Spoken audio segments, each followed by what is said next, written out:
السلام علیکم ورحمۃ اللہ وبرکاتہ۔ بسم اللہ الرحمن الرحیم۔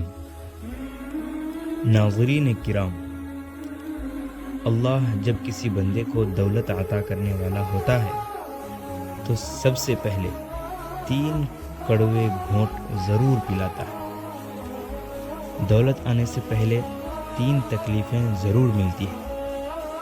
زندگی میں اگر کبھی یہ تینوں یا ان میں سے کوئی ایک تکلیف محسوس ہو تو سمجھ جانا کہ اب دولت آنے والی ہے۔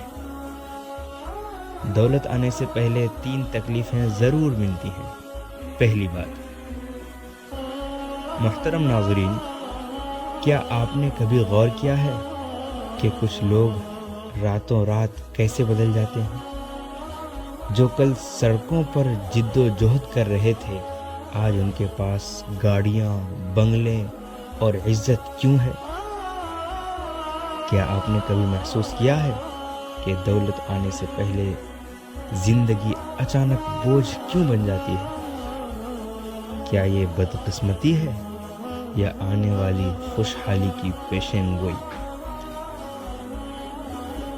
لوگ سمجھتے ہیں کہ جب زندگی تنگ ہو جائے تو شاید اللہ ناراض ہو گیا ہے، لیکن حقیقت اس کے بالکل برعکس ہوتی ہے۔ جب تمہارے روح درد سے گزر رہی ہوتی ہے، جب تمہاری محنت بے اثر لگتی ہے، جب تم ہر دروازے سے خالی ہاتھ لوٹتے ہو، تو یاد رکھو یہی وہ لمحہ ہوتا ہے جب آسمان پر تمہارے لیے کچھ بڑا لکھا جا رہا ہوتا ہے۔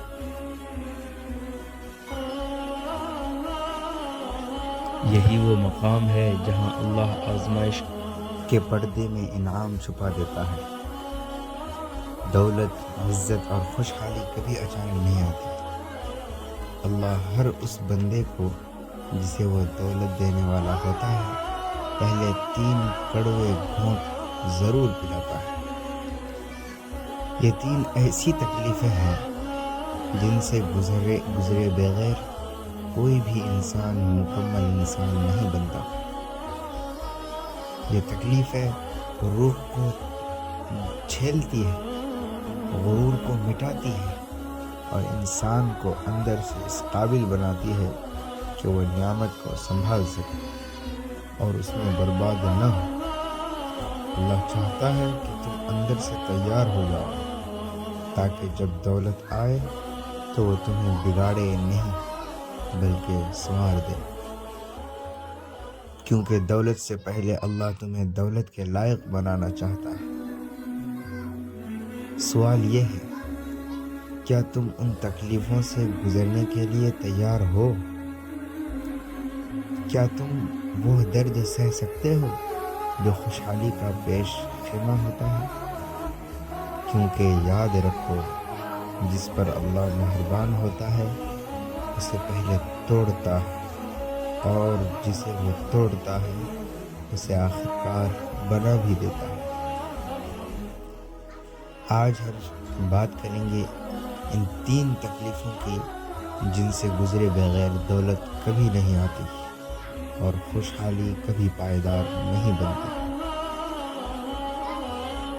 نمبر 1، تنہائی کی تکلیف۔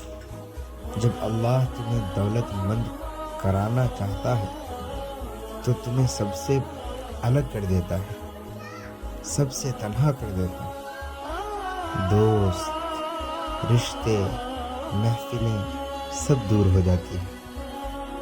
جب اللہ تبارک و تعالیٰ کسی بندے کو دولت مند بنانا چاہتا ہے تو سب سے پہلے وہ اس کے ارد گرد کے ماحول کو بدل دیتا ہے۔ زندگی کے رنگ مدھم ہو جاتے ہیں، محفلوں کی رونق ختم ہو جاتی ہے، دوستوں کی مسکراہٹوں میں بے نیازی آ جاتی ہے اور رشتہ داروں کی باتوں میں وہ گرم جوشی باقی نہیں رہتی۔ ایسا لگتا ہے جیسے دنیا بدل گئی ہو، مگر حقیقت میں دنیا نہیں بدلتی، اللہ تمہیں بدلنے والا ہوتا ہے۔ وہ تمہیں ایک ایسی تنہائی میں لے آتا ہے جہاں نہ کسی کی ہمدردی ہوتی ہے اور نہ کسی کی صحبت، صرف تم رہ جاتے ہو، تمہارے آنسو، تمہاری سوچیں اور تمہارا رب۔ یہی تنہائی دراصل دولت کے سفر کا پہلا زینہ ہے، کیونکہ اللہ جانتا ہے کہ جب تک تم لوگوں پر تکیہ کرتے رہو گے تم اپنی اصل طاقت کو نہیں پہچانو گے۔ اسی لیے وہ تمہیں سب سے کاٹ دیتا ہے تاکہ تم اپنی اصل بنیاد پر واپس آ سکو۔ تم سیکھو کہ سہارا صرف اللہ ہے، رزق کا دروازہ صرف وہی کھولتا ہے، عزت اور خوشحالی کا مالک بھی وہی ہے۔ پہلے یہ تنہائی بہت تکلیف دیتی ہے، دل چاہتا ہے کوئی بات کرے، کوئی سمجھے، کوئی گلے لگائے، مگر ہر بار تمہیں خاموشی ملتی ہے، وہ خاموشی جو چیخوں سے زیادہ شور مچاتی ہے۔ اور یہی وہ لمحہ ہوتا ہے جب تم دل ہی دل میں کہتے ہو، یا اللہ میں تنہا ہو گیا ہوں۔ اللہ تمہاری یہی صدا سننا چاہتا ہے، وہ چاہتا ہے کہ تمہاری زبان سے نکلے، یا اللہ میں صرف تجھ پر بھروسہ کرتا ہوں۔ جب انسان اس مقام پر پہنچ جاتا ہے تو سمجھ لو دروازہ کھلنے والا ہوتا ہے،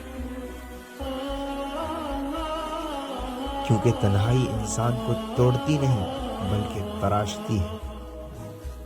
جیسے سونا آگ میں تپ کر خالص بنتا ہے، ویسے ہی انسان تنہائی کے درد سے گزر کر مضبوط اور خالص بنتا ہے۔ وہ لمحے جب تمہیں لگتا ہے کہ اب کوئی نہیں بچا، دراصل وہی لمحے ہوتے ہیں جب اللہ تمہارے سب سے قریب ہوتا ہے۔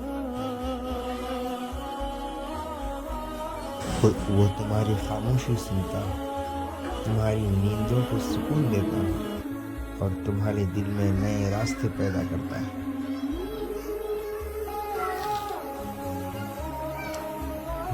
دن گزرتے ہیں اور تمہارے اندر کی دنیا بدلنے لگتی ہے، تمہاری سوچیں گہری ہو جاتی ہیں، تمہاری دعائیں پختہ ہو جاتی ہیں، تم اب لوگوں کے رویوں سے نہیں ٹوٹتے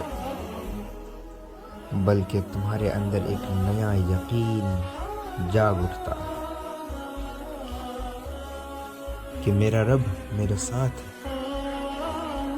جب اللہ دیکھتا ہے کہ اب تم مضبوط ہو گئے ہو، اب تم لوگوں کے محتاج نہیں رہے، اب تم اس کے فیصلے پر راضی ہو، تو وہ تمہیں نوازنا شروع کر دیتا ہے۔ پھر وہی دنیا جس نے تمہیں تنہا چھوڑا تھا وہی تمہیں ڈھونڈنے لگتی ہے، مگر تم اب پرانا انسان نہیں رہتے، تم بدل چکے ہوتے ہو، تمہیں دولت کے ساتھ شعور بھی مل چکا ہوتا ہے۔ نمبر 2، صبر کی آزمائش۔ مولانا رومی رحمۃ اللہ علیہ فرماتے ہیں، صبر وہ دروازہ ہے جہاں سے اللہ کی رحمت داخل ہوتی ہے۔ جب اللہ تمہیں نوازنے والا ہوتا ہے تو وہ تمہارے صبر کا امتحان لیتا ہے، کبھی تاخیر کے ذریعے، کبھی محرومی کے ذریعے، کبھی تم سے تمہاری پسندیدہ چیز چھین کر۔ تم دعا کرتے ہو، محنت کرتے ہو، سب کچھ کرتے ہو، مگر دروازے بند نظر آتے ہیں۔ یہی وہ طاقت، یہی وہ وقت ہوتا ہے جب 2 آوازیں جنم لیتی ہیں، ایک کہتی ہے چھوڑ دو کچھ نہیں ہوگا، دوسری کہتی ہے رکو اللہ دیکھ رہا ہے۔ اور جو انسان دوسری آواز کو مان لیتا ہے وہی کامیاب ہوتا ہے۔ صبر کا مطلب خاموش رہنا نہیں، بلکہ دل میں بغاوت نہ آنے دینا ہے۔ دل میں درد ہو، آنکھوں میں آنسو ہو، مگر زبان سے اللہ پر شک کا ایک لفظ نہ نکلے۔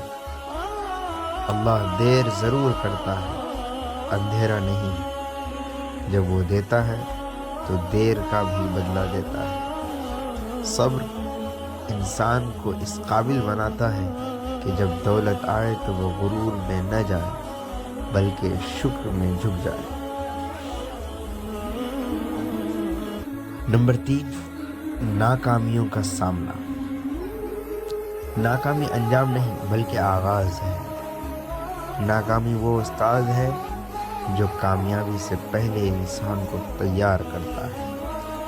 اللہ جب کسی کو بڑا بنانا چاہتا ہے تو پہلے اسے گراتا ہے، رلاتا ہے، آزماتا ہے، تاکہ جب کامیابی آئے تو وہ شکر گزار بنے، مغرور نہ ہو۔ مولانا رومی رحمۃ اللہ علیہ فرماتے ہیں، زخم وہ جگہ ہے جہاں سے روشنی اندر داخل ہوتی ہے۔ ناکامی انسان کو سکھاتی ہے کہ کامیابی کی قدر کیسے کرنی ہے۔ ناکامی انسان کو جھکنا سکھاتی ہے، اور جو جھکنا سیکھ لے وہی اٹھایا جاتا ہے۔ اے اللہ، ہمیں آزمائشوں میں صبر عطا فرما، ناکامیوں میں ہمت دے اور کامیابی میں شکر گزار بنا۔ ہماری دولت کو ہمارے ہاتھوں میں رکھ، دلوں میں نہیں، اور ہمیں اپنے قرب سے نواز۔ آمین یا رب العالمین۔